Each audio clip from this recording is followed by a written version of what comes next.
رب اشرح لی صدری ویسر لی امری واحلل عقدۃ من لسانی یفقہوا قولی اللہم الہمنا رشدنا واعذنا من شرور انفسنا اللہم ارنا الحق حقا وارزقنا اتباعہ وارنا الباطل باطلا وارزقنا اجتنابہ اللہم وفقنا لما تحب وترضى آمین یا رب العالمین۔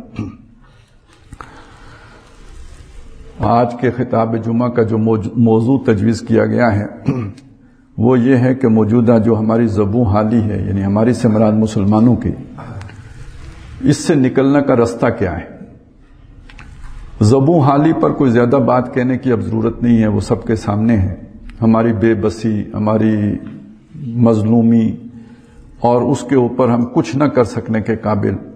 ایک فلسطینی کے مسئلے کو سامنے رکھنے تو ساری بات کھل کے واضح ہو جاتی ہے۔ یعنی باقی باتوں کو چھوڑیں کہ ہم کچھ کرتے ہیں یا نہیں کرتے، حقیقت پسندی سے جائزہ لے کے دیکھیے کہ ہم کچھ کرنا بھی چاہیں تو کیا کر سکتے ہیں۔ یعنی ہم خوراک بھی بھیجنے کے قابل نہیں ہیں، اس لیے کہ امریکہ نہیں چاہ رہا اور ہمارے بس میں نہیں ہے کہ تمام اسلامی ملک مل کے کم از کم ایک جگ پانی ہی بھیج سکیں، یہ بھی کرنے کے قابل نہیں ہیں۔ یہ بے بسی ہے۔ آدمی اگر حقائق سے واقف نہ ہو تو سوچ سکتا ہے کہ ہمارے حکمران غدار ہیں، وہ کچھ کرنا ہی نہیں چاہتے۔ لیکن میں یہ سمجھنا چاہتا ہوں یا آپ کے سامنے سوال رکھنا چاہتا ہوں، اور میں چاہتا ہوں کہ آپ اس پر حقیقت پسندانہ جائزہ لیں، فی الواقع یہ کچھ کرنا بھی چاہیں تو کیا کر سکتے ہیں۔ جب صورت یہ بن جائے کہ آپ کچھ کرنا بھی چاہیں تو نہ کر سکتے ہوں، باتیں بہت ساری ہیں۔ کشمیر ہماری شہرگ ہے، ہم نے کیا کر لیا؟ بنگلہ دیش کیوں بن گیا؟ وہ ہمارا حصہ تھا۔ جس ہندوستان پر ہم نے 1000 سال حکومت کی ہے، وہاں پہ آج مسلمان کس حالت میں ہیں، اور ہم ان مسلمانوں کے حق میں آواز تک نہیں اٹھا سکتے۔ چائنا میں مسلمانوں کے ساتھ کیا ہو رہا ہے ہم بول بھی نہیں سکتے۔ فلسطین کے مسلمانوں پہ کم از کم بولتے تو ہیں، چائنا والے مسلمانوں پر، ایور کے مسلمانوں پر بول بھی نہیں سکتے۔ تو یہ جو ہماری حالت ہے، جب ایسی حالت بن جاتی ہے، اور وہ بھی ایک مسلمان امت کی، کہ جس کو قرآن کہتا ہو خیر امت وسط، تو پھر یہ کہ حالات و واقعات کو دیکھنے سے زیادہ یہ دیکھنا چاہیے کہ اللہ کل شعین قدیر، کہیں ہم سے ناراض تو نہیں ہے۔ اصل بات دیکھنے کی ہے، یہ حالات کون بناتا ہے؟ اس طرح کی بے بسی کون طاری کرتا ہے؟ اللہ تعالیٰ قرآن مجید میں یہود سے کہتا ہے کہ ہم نے تمہیں فضیلت دی، انی فضلتکم علی العالمین، اور پھر کہتا ہے وَضُرِبَتْ عَلَيْهِمُ الذِّلَّةُ وَالْمَسْكَنَةُ وَبَاءُوا بِغَضَبٍ مِّنَ اللَّهِ۔ اللہ نے ان پر ذلت اور مسکنت تھوپ دی، مسلط کر دی۔ وہ یہی کیفیت ہوتی ہے جو آج ہماری کیفیت ہے، اسی کیفیت کو ذلت اور مسکنت کہتے ہیں۔ اللہ کہتے ہیں ہم نے تھوپ دی۔ اب ہمارے یہ ایمان کا مسئلہ ہے کہ ہم کیا سمجھیں، کہ ہم اسباب کی سطح پر ہی جائزہ لیں، یا یہ سمجھیں کہ اللہ تعالیٰ کے حوالے سے بھی دیکھنا چاہیے کہ ہم نے کیا غلطی کی ہے۔ موضوع طویل ہے، وقت ہمارے پاس تھوڑا ہے، اس لیے میں ذرا جلدی سے چھلانگ لگا کے جو آیات آپ کے سامنے تلاوت کی ان کی طرف آتا ہوں۔ یہ سورہ آل عمران کی آیات 101، 102 اور 103 ہے۔ 3 آیات ہیں۔ ان کو ہم صرف ان کا ترجمہ کریں گے، اور اس کے حوالے سے جو دوسری جگہوں میں سوالات اٹھے ہیں وہ میں آپ کے سامنے رکھتا ہوں، بات آپ کی سمجھ میں خود آ جائے گی۔ پہلی آیت میں بتایا، اے وہ لوگوں جو ایمان لائے ہو، اللہ کا تقوی اختیار کرو جیسا کہ اس کا تقوی اختیار کرنے کا حق ہے، اور تم ہرگز نہ مرنا مگر حالت اسلام میں مرنا۔ تقوی کا مطلب ہوتا ہے اللہ سے ڈرنا نہیں، اللہ کا لحاظ کرنا، اللہ کا پاس رکھنا، اللہ کا خیال رکھنا، اللہ کے عہد کی پاسداری کرنا۔ عہد کیا ہے؟ ایاک نعبد و ایاک نستعین۔ بالفاظ دیگر تقوی کا دوسرا مطلب یہ ہے اللہ کی کلی اطاعت کرنا، اللہ کی فرما برداری کرنا، اللہ کی نافرمانی نہ کرنا۔ پرہیزگار ہونا کا کیا مطلب ہے؟ اللہ کی نافرمانی سے پرہیز کرنا۔ تقوی کا یہی معنی ہم کرتے ہیں نا، پرہیزگار۔ متقی آدمی ہے، پرہیزگار آدمی ہے، مطلب کیا بنا؟ اللہ کی نافرمانی نہیں کرتا، پرہیزگاری کرتا ہے، یعنی نافرمانی سے پرہیز کرتا ہے۔ اور آخر میں یہی بات کھولی کہ وَلَا تَمُوتُنَّ إِلَّا وَأَنْتُمْ مُسْلِمُونَ، کہ جب تم مرو تو فرما بردار مرو۔ اب دیکھیں نا، مرنے کا نہیں پتا کب مریں۔ ابھی ایک ممبر پارلیمنٹ جو ہے نا، وہ ترکی کے تقریر کر رہے تھے پارلیمان کے اندر، اور ادھر ہی دل کا دورہ پڑا اور فوت ہو گئے۔ اب میں تقریر کر رہا ہوں تو کیا پتا نماز نصیب ہوتی ہے یا نہیں ہوتی، مرنے کا کسی کو نہیں پتا۔ اچھا، اب اگر اس وقت میں مروں، میری نیت صاف ہے تو فرما برداری کی موت مروں گا کہ بھائی چلیں جمعہ پڑھنے کے لیے آیا ہوا تھا، یہاں مر گیا۔ اچھا، یہی موت مجھے شراب خانے میں آئے تو وہ فرما برداری کی ہوگی یا نافرمانی کی ہوگی.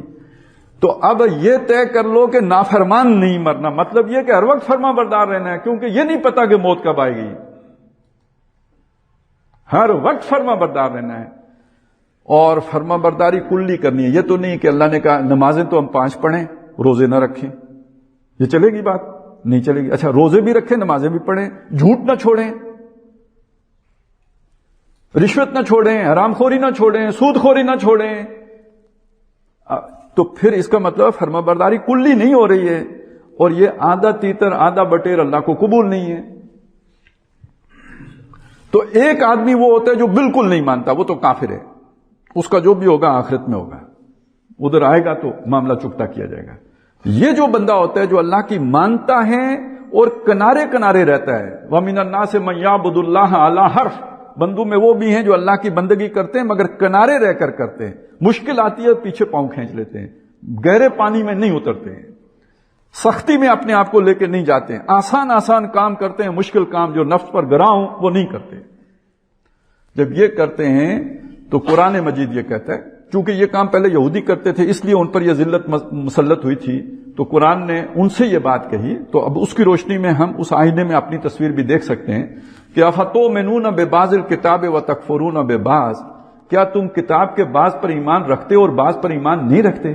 مطلب کیا کہ ایک ہی خدا ہے جس نے یہ کہا کہ نماز پڑھو، اور وہی ہے جس نے کہا کہ جھوٹ نہ بولو، اور تم نماز پڑھ لیتے ہو اور جھوٹ بولنا نہیں چھوڑتے ہو، تو کیا تم اس پر ایمان نہیں رکھتے ہو؟ وہ اسی اللہ کی بات نہیں ہے. فما جزاء من يفعل ذلك منكم الا خزي في الحیات الدنیا. اب یہ ہے پہلا یعنی نقطہ آپ کے سامنے آ گیا. جو تم میں سے یہ روش اختیار کرے کہ کچھ کو مانے اور کچھ کو نہ مانے، اس کی کوئی سزا نہیں ہے سوائے اس کے کہ دنیا میں اللہ اسے ذلیل کر دے. یہ کون کہہ رہا ہے جی؟ دیکھیں میں نے آپ کے سامنے ترجمہ کیا ہے، سمجھ آپ خود سکتے ہیں. اللہ کہہ رہا ہے جس نے یہ روش اختیار کی اسے دنیا میں ذلیل کیا جائے گا. وَيَوْمَ الْقِيَامَةِ يُرَدُّونَ إِلَىٰ أَشَدِّ الْعَذَابِ، اور قیامت کے دن سب سے زیادہ شدید عذاب میں ڈالا جائے گا. سب سے شدید عذاب میں کون ہوتا ہے؟ منافق ہوتا ہے. إِنَّ الْمُنَافِقِينَ فِي الدَّرْكِ الْأَسْفَلِ مِنَ النَّارِ. یہ کیوں سب سے شدید عذاب میں ڈالا جائے گا؟ اس لیے کہ یہ روش کہ جب مشکل پیش آئے تو یو ٹرن لے لو، یہ منافق کی روش ہے، یہ نفاق ہے. اللہ کی ماننی ہے پورے مانو، نہیں ماننی ہے یا ادھورا ماننا، یہ کفر نہیں، یہ نفاق ہے، اور اس کی سزا دنیا میں ذلت اور آخرت میں سب سے شدید عذاب ہے. یہ پہلی آیت تھی اتقوا اللہ حق تقاتہ ولا تموتن الا وانتم مسلمون. اب دوسری آیت کی طرف آئیں. فرمایا واعتصموا بحبل اللہ. اب یعنی پہلی آیت کے بارے میں اب ذہن میں یہ رکھ لیں کہ اگلی آیت ان سے مخاطب ہے جو پہلی آیت کا تقاضا پورا کر لیں، جو پہلے ہی امتحان میں ناکام ہو گئے. یعنی جو میٹرک نہ پاس کر سکے وہ گریجویشن کا امتحان دے سکتا ہے؟ نہیں. تو یہ اگلی بات اس سے کی جا رہی ہے جو پچھلا تقاضا پورا کر چکا ہو. وہ کیا بات ہے؟ واعتصموا بحبل اللہ جمیعا، اللہ کی رسی کے ساتھ چمٹ جاؤ، جمیعاً سارے کے سارے. یہ اعتصام کا لفظ جو ہے نا، یہ عاصم ہمارے چیف آف آرمی اسٹاف ہیں، اس کا مطلب اسی کا مطلب ہوتا ہے بچانے والا. وہ معصوم ہوتا ہے وہ جس کو بچا لیا گیا ہو، اور اعتصام ہوتا ہے بچنے کے لیے کسی سے چمٹ جانا. جیسے بچہ خوف محسوس کر کے دوڑ کے ماں سے لپٹ جائے، یہ جو عمل ہے یہ اعتصام کا عمل ہے. اب واعتصموا کا مطلب کیا ہے کہ تمہیں دیکھیں نا، پچھلی بات کیا تھی؟ جہاں خطرہ آتا ہے تم اللہ کی بندگی نہیں کرتے. اب جب آپ نے وہاں بھی اللہ کی بندگی کا فیصلہ کر لیا تو خطرہ پیدا ہو گیا. اب کہیں سے آپ کے لیے کوئی تھریٹ آ گئی تو بچاؤ کدھر ہے؟ اس لیے میں نے کہا تھا کہ اگلی بات ان سے کی جا رہی ہے جو پچھلا تقاضا پورا کر لیں. بچاؤ کے لیے دوڑ کے اللہ کی رسی سے چمٹ جاؤ. اور اللہ کی رسی کیا ہے؟ اللہ کی کتاب ہے. یہ حدیث میں بڑے پیارے الفاظ ہیں، ہوا حبل اللہ المتین، وہ اللہ کی مضبوط تنی ہوئی رسی ہے. اور ایک حدیث میں الفاظ ہیں ممدود من السماء الى الارض، آسمان سے زمین تک تنی ہوئی ہے. میرے ذہن میں تصور یوں آتا ہے نا، جیسے سیلاب آیا، اوپر سے ہیلی کاپٹر آیا، اس نے رسی ڈالی، جو رسی جس نے پکڑ لی وہ اسے اٹھا کے لے گیا، دوسرا بہ گیا. ٹھیک ہے نا؟ یہ میرے ذہن میں فوری طور پہ یوں آتا ہے گویا تم دنیا میں ہو، بکھیڑے میں ہو، یہاں پہ تمہارے لیے مشکلات ہیں، مسائل ہیں، آزمائشیں ہیں. یہ اللہ نے ایک رسی لٹکائی ہوئی ہے، جو اس سے جس نے پکڑ لیا وہ بچ گیا. یہ اس کا ایک تصور سورہ بقرہ میں بھی ہے، وَمَن يَكْفُرْ بِالطَّاغُوتِ وَيُؤْمِن بِاللَّهِ فَقَدِ اسْتَمْسَكَ بِالْعُرْوَةِ الْوُثْقَىٰ جس نے طاغوت کا کفر کیا اور اللہ پر ایمان لایا، اس نے وہ کنڈا پکڑ لیا جو بہت مضبوط ہے. تو یہ کنڈا پکڑنا، رسی پکڑنا، یہ اسی طوفان کے اندر کوئی مضبوط سہارا پکڑ لینا، یہ وہ معنی دے رہا ہے. تو بچاؤ کے لیے دوڑ کے اللہ کی رسی سے چمٹ جاؤ، یعنی قرآن سے چمٹ جاؤ. اب قرآن سے چمٹنا خود ایک موضوع ہے، وہ خود کو 2.5-3 گھنٹے چاہیے اس کے لیے، لیکن موٹی بات یہ ہے کہ ہم اس پر ایمان لائیں کہ یہ اللہ کا کلام ہے، شک و شبے میں نہ پڑیں، یقین رکھیں کہ جوں کا توں ہم تک پہنچا ہے بغیر کسی شوشے کے فرق کے. پہلی بات یہ ہے. دوسری بات یہ ہے کہ ہم اس کو پڑھیں، تلاوت کریں جیسے اس کی تلاوت کرنے کا حق ہے. تیسری بات یہ ہے کہ جو تلاوت کا مطلب ہے اس کے اندر سمجھیں کہ یہ کیا کہا، کہ اللہ کا پیغام ہے نا، تو اللہ نے ہمیں کیا پیغام دیا ہے، ہمیں اس کی سمجھ ہو. چوتھی بات یہ جو سمجھا اس پر عمل ہو. اور پانچویں بات یہ ہے کہ اسے دوسرے تک پہنچایا جائے. یہ کریں تو وہ کنڈا پکڑا گیا، یہ کریں تو قرآن سے تعلق استوار ہو گیا، یہ کریں تو وہ تقاضا پورا ہو گیا جو اس آیت میں آیا، وَاعْتَصِمُوا بِحَبْلِ اللَّهِ جَمِيعًا وَلَا تَفَرَّقُوا، متفرق نہ ہو جاؤ. اب اس کا مطلب صاف ہے، اس کو چھوڑو گے تو تفرقے کا شکار ہو جاؤ گے. اچھا، اتحاد اور اتفاق آپ کو طاقتور بناتے ہیں اور انتشار آپ کو کمزور کر دیتے ہیں، یہ عدم استحکام پیدا کر دیتے ہیں. یہ تو صاف سیدھی بات ہے. اتحاد میں اتفاق میں برکت ہے، وہ ہمیں دوسری جماعت میں پڑھاتے تھے. تو اب امت مسلمہ میں اتحاد کیسے ہو؟ بھائی تیل کی بنیاد پر تو اتحاد نہیں ہو سکتا. وہ سعودی عرب کہے گا میرا ہے، تم کون ہو، تم کو تو میں نہیں دیتا اس میں سے. اور یہ کہ ایٹم بم پر بھی اتحاد نہیں ہو سکتا، ہم کہیں میرا ہے، ڈاکٹر قدیر خان کا ہے، یہ کوئی ایرانیوں کا تھوڑا ہے. ان باتوں پہ تو اتحاد نہیں ہو سکتا. اتحاد اگر کسی بنیاد پر ہو سکتا ہے تو نظریے کی بنیاد پر ہو سکتا ہے، توحید کی بنیاد پر ہو سکتا ہے، مشترکہ عقائد کی بنیاد پر ہو سکتا ہے، اور اس کی سورس اللہ کی کتاب ہے. یہ جوڑنے والی ہے، باقی ساری چیزیں توڑنے والی. نیشنلزم توڑنے والا ہے، قومیتیں توڑنے والی ہیں، یہ علاقائیت توڑنے والی چیز ہے.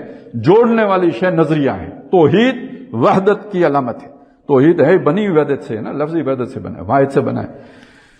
تو اب آگے اس کی مثال دی گئی ہے کہ دیکھو یہ کتاب جوڑتی کیسے. وَاذْكُرُوا نِعْمَتَ اللَّهِ عَلَيْكُمْ إِذْ كُنْتُمْ أَعْدَاءً، یہ مدینے کا ذکر ہے. وہاں اوس و خزرج آپس میں لڑتے رہتے تھے، جیسے آج کل ہم پنجابی اور پٹھان آمنے سامنے آئے ہوئے ہیں، کم از کم سوشل میڈیا پہ. تو اب جب وہاں آ گئے تو آہستہ آہستہ بندوقیں بھی تان ہی لیں گے. یہی امریکی منصوبہ ہے کہ آپس میں لڑ مریں، ہمیں کچھ نہ کرنا پڑے. یہی کچھ جو ہے نا وہ عراق میں کیا ہے، یہی باقی جگہوں پہ بھی ہو رہا ہے. یہاں پہ بھی وہ یہی جو ہے نا، پہلے بھی بنگالیوں کو یہی پٹی پڑھائی تھی، اب آپس میں لڑائیں گے تو اس کی ہم علامتیں دیکھ رہے ہیں. یہی لڑائی مدینے میں اوس اور خزرج کے درمیان تھی، اور ان کو کہا کہ دیکھو تم کتنے دشمن تھے، ایک دوسرے کو مارتے تھے. وَاذْكُرُوا نِعْمَتَ اللَّهِ عَلَيْكُمْ إِذْ كُنْتُمْ أَعْدَاءً، جبکہ تم دشمن تھے. فَأَلَّفَ بَيْنَ قُلُوبِكُمْ، تو اللہ تعالیٰ نے تمہارے دلوں کی تالیف کر دی، جوڑ دیا. کتاب کو بھی تالیف کہتے ہیں، جیسے اس کے صفحے جڑے ہوتے ہیں. تالیف قلب بھی کہتے ہیں، دل جڑ جائیں، اس طرح ایک دوسرے سے مل جائیں، الفت پیدا ہو جائے تو معلوف ہو جائیں ایک دوسرے سے، یہ تالیف ہے. تو فَأَلَّفَ بَيْنَ قُلُوبِكُمْ فَأَصْبَحْتُمْ بِنِعْمَتِهِ إِخْوَانًا، اللہ کی نعمت کے طفیل تم آپس میں بھائی بھائی بن گئے. کل لڑ رہے تھے تو یہ کس چیز نے بھائی بنایا؟ پیٹرول ڈیزل نے تو نہیں بنایا، دولت نے تو نہیں بنایا، روٹی کپڑے مکان نے تو نہیں بنایا، یہ اللہ کی کتاب نے بھائی بنایا ہے. یہ قومیت نے نہیں بھائی بنایا، قومیت نے توڑا تھا، بھائی اللہ کی کتاب نے بنایا ہے. یہ سب سے بڑی نعمت ہے جو تمہارے پاس ہے، جو تمہیں بھائی بنا سکتی ہے. اور کیسا بھائی بنایا ہے؟ بھائی بھی آپس میں لڑ پڑتے ہیں کہ نہیں لڑتے؟ والد فوت ہوتا ہے تو کیس بھائیوں کے ہوتے ہی نہیں کہ جائیداد کے اور یہ اور وہ اور پتہ نہیں کیا کیا. تو یہ کیسے بھائی بنے؟ یہ ایسے بھائی بنے کہ مرتے وقت بھی جب پیاس اتنی شدید لگی ہو، زخمی آدمی جوان، اسے زخم لگاؤ، کتنا اسے پیاس ہوگی، مر رہا ہے، اس وقت دوسرے کی فکر ہو سکتی ہے. لیکن اس وقت بھی جب پانی پینے لگا ہے تو بھائی کی آواز آتی ہے، میں پیاسا ہوں، وہ کہتے ہیں مجھے دو، چھوڑو، اس کو دے دو. یُؤْثِرُونَ عَلَىٰ أَنفُسِهِمْ وَلَوْ كَانَ بِهِمْ خَصَاصَةٌ. تو یہ والا بھائی بنا دیا، کتنی بڑی نعمت ہے. اور فرمایا کہ اس طرح ہم اپنی آیتیں تمہارے سامنے کھول کھول کر بیان کرتے ہیں تاکہ تمہارے پلے کچھ پڑے. لعلکم تہتدون، تاکہ تم ہدایت پاؤ کا مطلب ہے تم سمجھ آئے، تم اپنی دنیا سنوار سکو. یہ آخرت کی بات نہیں ہو رہی ہے، دنیا سنوارنے کی بات ہو رہی ہے. اچھا، اب یہ مثبت بات ہو گئی کہ جڑنا چاہتے ہو، اتحاد پیدا کرنا چاہتے ہو تو اس کی بنیاد کیا بنے گی؟ قرآن بنے گا. اب اس کو بھی الٹ کے دیکھ لیجئے. وہاں پہ بھی طاقت کی بنیاد کیا تھی؟ اتفاق کی بنیاد کیا تھی؟ اللہ کی اطاعت.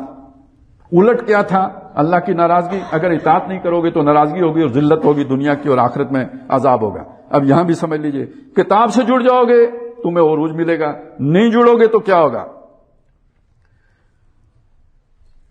نبی صلی اللہ علیہ وسلم نے، بلکہ حضرت عمر رضی اللہ تعالیٰ عنہ کا یہ قول ہے، ان اللہ یرفع بہذا الکتاب اقواما ویضع بہ آخرین، اللہ تعالیٰ اب اس کتاب کے ذریعے سے قوموں کو عروج بھی دے گا، اور اس کتاب سے تعلق منقطع کرنے کے نتیجے میں اللہ تعالیٰ قوموں کو ذلیل و خوار بھی کرے گا۔ یہی وہ بات ہے جسے اقبال نے اپنے انداز میں بیان کر دیا، وہ زمانے میں معزز تھے مسلمان ہو کر، اور تم خوار ہوئے تارک قرآن ہو کر۔ تو اب دو باتیں ہو گئی، اس پہ بھی بہت ساری بات ہو سکتی ہے، میں ذرا ٹائم کو دیکھتے ہوئے صرف آپ کے سامنے واضح کرنا چاہ رہا ہوں کہ دیکھیے پہلا پوائنٹ کیا تھا؟ اللہ کے بندے بنو، نہیں بنو گے تو ذلیل و رسوا ہوگے۔ دوسرا پوائنٹ کیا تھا؟ اللہ کی کتاب سے جڑ جاؤ، نہیں جڑو گے تو ذلیل و رسوا ہوگے۔ تو ہم تو دونوں شرطیں پوری کر رہے ہیں، ذلت و رسوائی کے دونوں جو ہے نا وہ چارج شیٹ ہمارے اوپر ہو رہی ہے۔ اب آئیں تیسری آیت کی طرف۔ تیسری آیت کن کے لیے؟ ان کے لیے جو پہلے دو تقاضے پورے کر چکے ہوں، کتاب سے جڑے ہوئے ہوں، خود اللہ کے بندے ہوں۔ اب ان کی ایک اجتماعیت ہے، اس اجتماعیت کی ایک چھت ہے، چھت کو حکومت کہیں آپ۔ اس حکومت کا کام کیا ہوگا، اس کا ایجنڈا کیا ہوگا؟ نیشنل ایجنڈا ہوتا ہے نا ایک، یہ قومی ایجنڈا کیا ہوگا؟ یعنی خارجہ پالیسی کا بنیادی پتھر کیا ہوگا، مین پلر کیا ہوگا؟ وَلْتَكُن مِّنكُمْ أُمَّةٌ، تم میں ایک امت ہونی چاہیے، تمہارے اولو الامر، تمہارا یعنی تمہارا پورا نظام، وہ جس چیز کے لیے بنایا گیا ہو، وہ اگلا جو مینیفیسٹو ہے وہ کیا کریں؟ یدعون الی الخیر، بھلائی کی طرف بلائیں۔ کس کو؟ یعنی ساری نوع انسانی کو۔ کنتم خیر امت ہو، اور یہ کہ جعلناکم امۃ وسطا، درمیانی امت بنایا ہے۔ تو مشن کیا ہے؟ لوگوں کے لیے نکالے گئے ہو تو لوگوں کو کس چیز کی طرف بلانا ہے؟ ان سے ٹیکس اکٹھے کرنے ہیں تم نے، اور سب سے اکٹھے کر کے اللہ کو بھیجنے، جیسے یہاں وائسرائے اکٹھے کر کے ملکہ کو بھیجا کرتا تھا۔ اس لیے اللہ نے بھیجا ہے ہمیں دنیا میں کہ لوگوں سے ٹیکس اکٹھے کر کے مجھے بھیجا کرو؟ نہیں، کس لیے بھیجا؟ یدعون الی الخیر، الخیر جو اللہ نے بھیجی ہے قرآن، اس کی طرف لوگوں کو متوجہ کرنا ہے، اس کی طرف بلانا ہے، اس کی طرف لے کے آنا ہے۔ جیسے محمد الرسول اللہ صلی اللہ علیہ وسلم نے یہ قرآن مجید عربوں تک پہنچایا ہے، جبریل علیہ السلام نے جیسے محمد الرسول اللہ تک پہنچایا ہے، اب محمد الرسول اللہ سے تمہارے پاس آ گیا ہے۔ امانت یہ نوع انسانی کی ہے، جیسے جبریل کے پاس امانت تھی محمد الرسول اللہ کے لیے، اور محمد الرسول اللہ کے پاس امانت تھی امت کے لیے، اب امت کے پاس امانت ہے نوع انسانی کے لیے۔ تو نوع انسانی تک اس پیغام کو پہنچانے کی ذمہ داری تمہارے ان ذمہ داروں کے پاس ہونی چاہیے جن کو تم نے اپنے اندر سے منتخب کیا ہو، تمہارے جو نمائندے ہوں، جو تمہارے ریپریزنٹیٹیوز ہوں، ان کا کام ہے پوری نوع انسانی کو اس کتاب کی طرف بلانا، پہلا کام یہ۔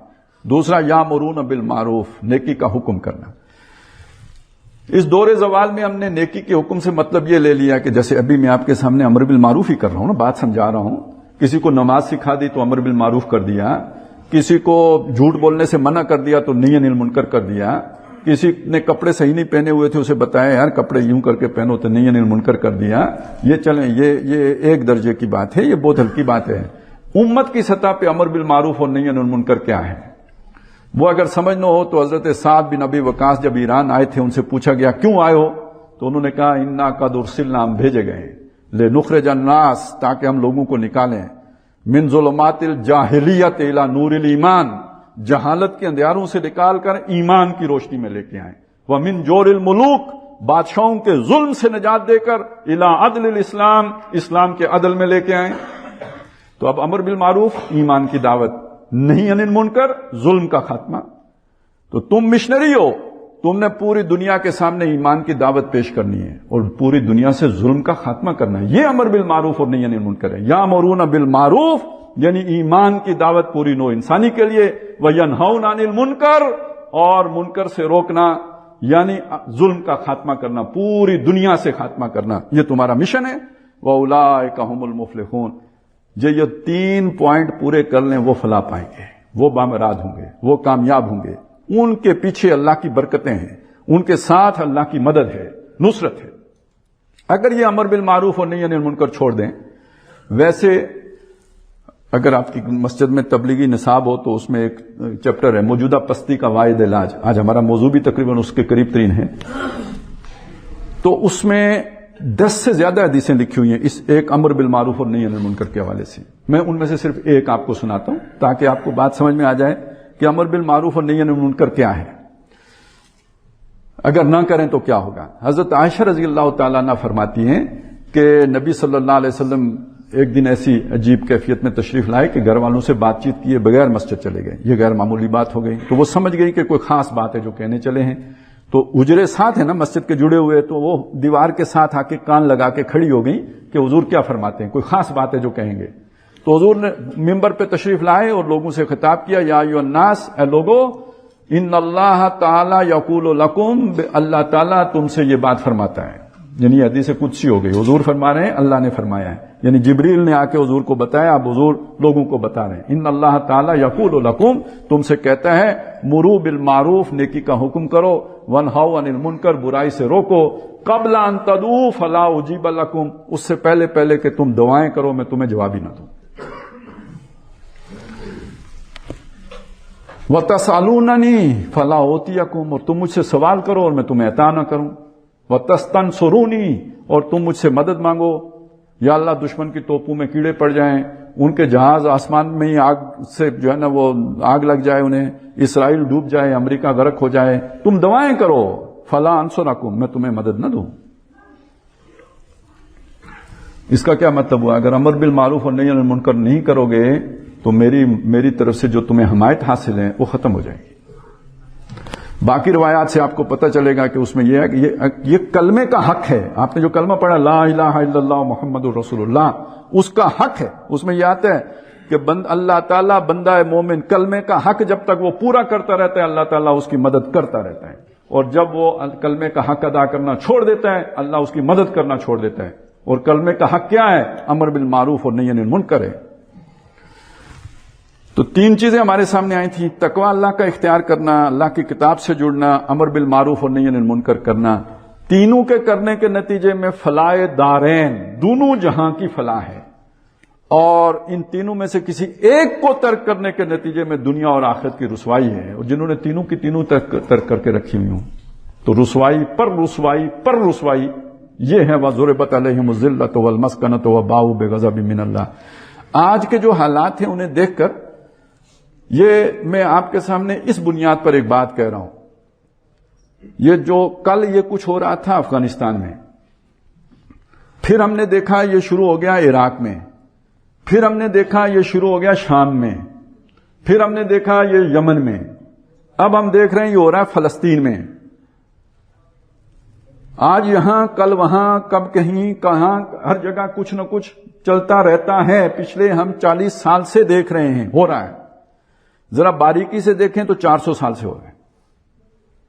یہ جب سے یورپ کے اندر وہ تحریک اصلاح علوم اور وہ جو بھی رینائنسنس ان کا ہوا ہے اور انہوں نے آ کے مسلمانوں کے علاقوں پہ قبضے کیے ہیں، ہماری مدد کو اللہ آیا نہیں ہے. اور ہم نے جو بھی کوشش کی ہے وہ الٹی پڑی ہے.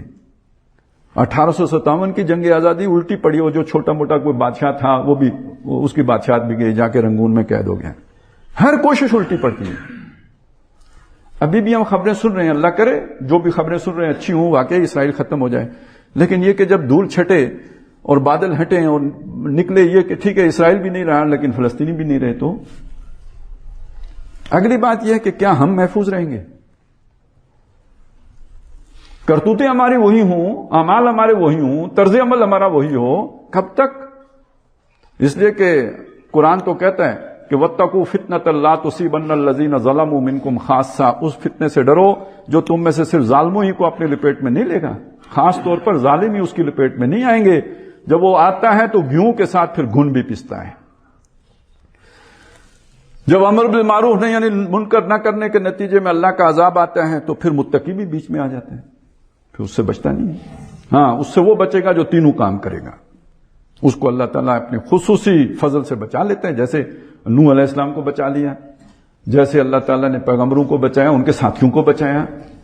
تو یہ 3 نکات ہیں جو پورا کرنے سے اللہ کی مدد آتی ہے، اس کے بغیر اللہ کی مدد نہیں آتی. میرا خیال ہے ہمیں اس وقت ان باتوں پر سوچنے کی زیادہ ضرورت ہے جن پر ہم سوچ رہے ہیں. آپ یقین جانیں اس میں ہم کر کیا سکتے ہیں؟ دل جلا سکتے ہیں رو سکتے ہیں، دعائیں کر سکتے ہیں، یہ سارا کچھ ہم کر لیں گے، عملاً کیا کر سکتے ہیں؟